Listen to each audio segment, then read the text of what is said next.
You're now watching Showbiz Now, your daily showbiz update.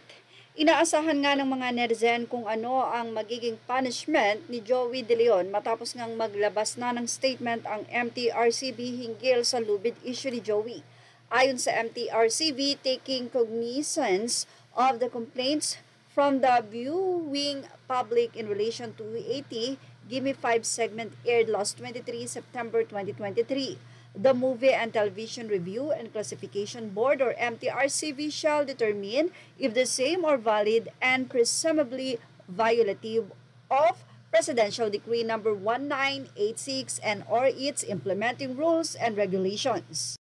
Hindi nga pwedeng maging deadma dito ang MTRCB lalo na nga't alam ng magkabilang panig ang Showtime at EAT pati na rin ang Itbulaga na ngayon ay sobrang tinututukan ng mga netizen. At konting mali mo lang, talaga namang MTRCB kagad Lala Soto ang kanilang binabanggit. Gantihan na nga ba ito?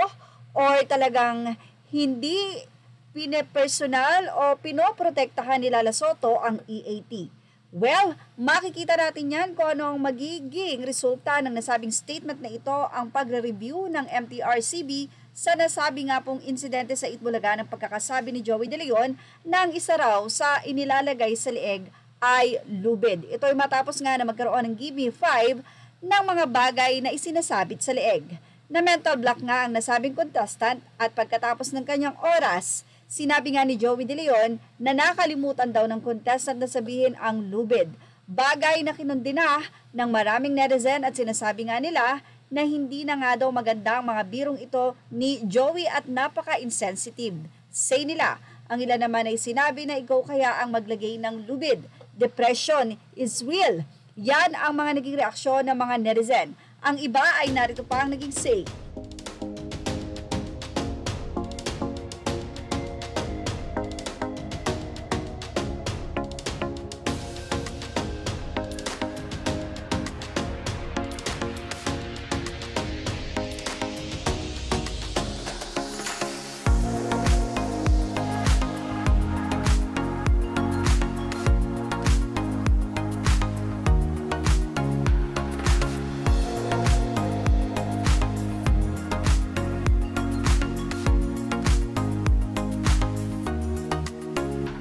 Mula naman sa Daily Tribune, hindi na natin ibabahagi kung sino ang mga nagsabi pero ang sabi nila, sinong matinong tao ang maglalagay ng lubid sa kanyang leeg.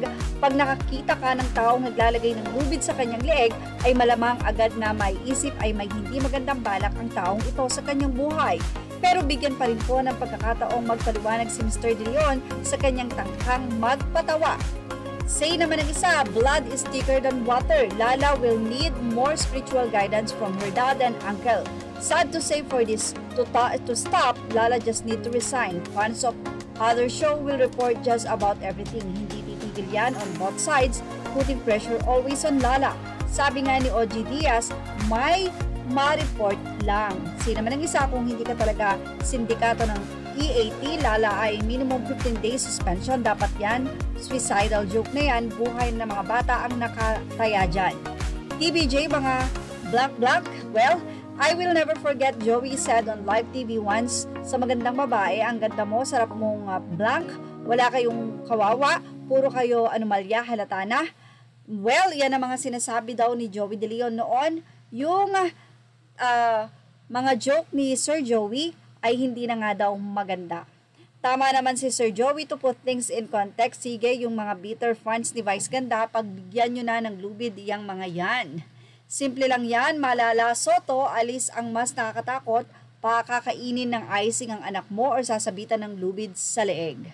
Well, yan nga ang naging say ng mga netizen.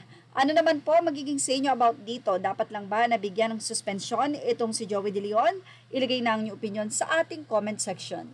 Images are all credit to the rightful owners and thank you for watching Showbiz Now.